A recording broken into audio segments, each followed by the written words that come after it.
Jeremy Jędrzejkowski, welcome to Rzeczpospolita TV studio at Economic Forum in Karpacz. The whole healthcare sector is attracting a lot of attention here in Karpacz.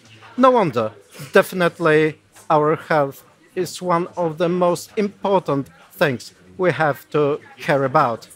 And now I'll have a pleasure to talk to an exceptional guest, Dr. Durhane Wong-Rieger, Chair, Rare Diseases International. Hello. Hello, and thank you very much for having me. Thank you for having you here. And we'll discuss some of the key issues regarding rare diseases. So first, you represent and support patients globally through organizations such as Rare Diseases International. Could you please tell us what do patient advocates or patient experts do? It's an excellent question, and I like the fact that you said both patient advocates and patient experts, because we're really seeing a big transition from patients just being advocates, which means that you're trying to encourage policymakers and decision makers to make changes to benefit patients. So we speak on behalf of patients.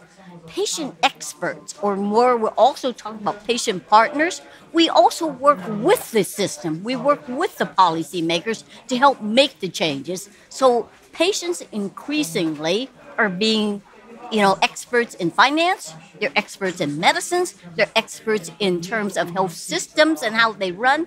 They're even experts, unfortunately, in the economic limitations in terms of healthcare. So we are actually trying to become much more partners in the system so that we can help make changes that are not only going to benefit the system, but are also going to be sustainable and beneficial to the health systems and to the economy. So I think the transition, as we're saying, from just being advocates, which are speaking on behalf of the patients, appealing for changes, to becoming experts and partners, bringing in the patient experience, but the expertise to say, how can we be partners in making sustainable change that is absolutely good for everybody?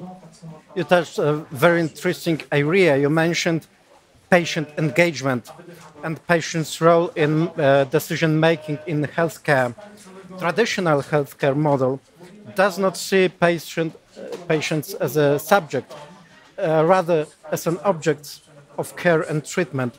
Why should we involve or engage patients? Who should we involve and what stages of decision-making? I mean, clinical, regulatory, or reimbursement? You ask all the hard questions, and the answer is every single stage. My best. Every single stage. And this is where we're seeing the benefits. If you think about it, easy level at the clinician level. I come in, I see you, you're the healthcare professional, I'm a patient, you make recommendations on what my treatment should be, but you only know a little bit about me. I know a lot about me. So some of the things you're going to say actually don't work. They don't make sense, or I tried them before. So unless you engage me, you're going to be making recommendations that may not be the best, may not work, will actually cost me and the system money. So being a partner, I can tell you all the things about me that you did not know and did not ask, so you can make better recommendations with me. When we think about healthcare systems, and you said like reimbursement, right? So the challenge will be, me as an individual patient, I will say to you, here's what I want, here's what I need. And it's based on lots of information I may have, but as a system, maybe it's not the best, maybe it's not affordable, maybe given all the patients that there are, we have to decide where and how we're going to allocate our monies. If I'm not a partner in the system, I will keep saying, I want this, I want this, I want this, and it will be right for me. But as a partner and bringing in all the patients to be part of it, we can begin to decide. What do we start with? What makes the most sense? What will be the best return in terms of the investment?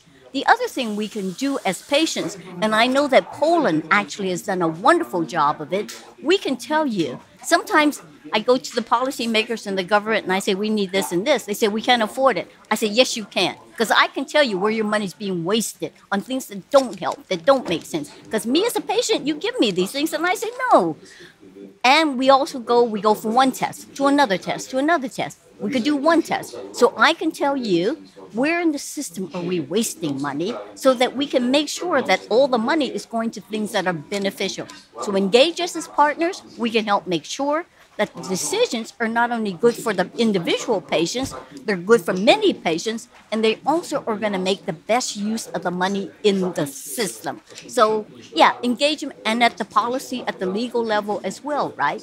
I'm involved, not involved, but I had a request, patient group going to court with their health system to get access for a patient for a treatment.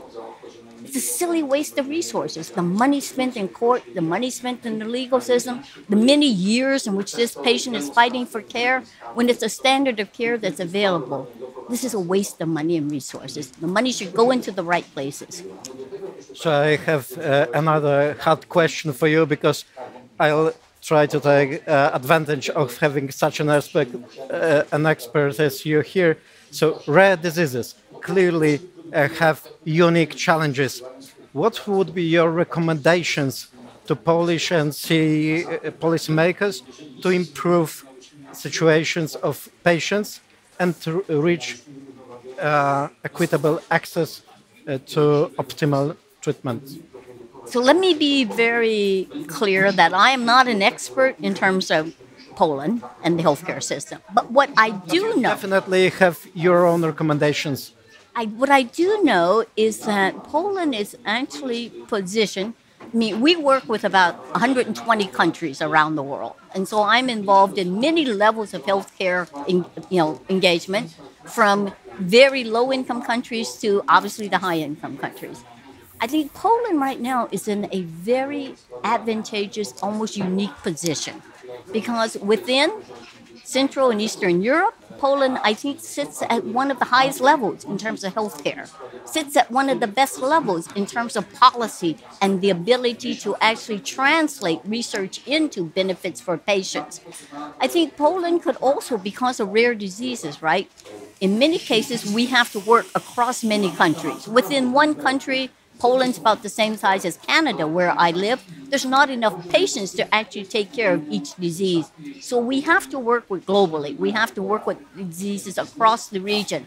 I think Poland is positioned to actually be a leader for Central and Eastern Europe to provide excellent research, to provide excellence in clinical trials, to provide partnerships with research and development, but also to provide healthcare systems that other patients in other countries could actually benefit from and participate in. So my recommendation, quite frankly, is for Poland to really invest, obviously, in the patients, provide the best quality and advancement in care, high technology. Again, Poland has huge investment in terms of sophisticated technical systems, everything from AI to, genetics and genomics. But also think about how do you partner and make it available across the region?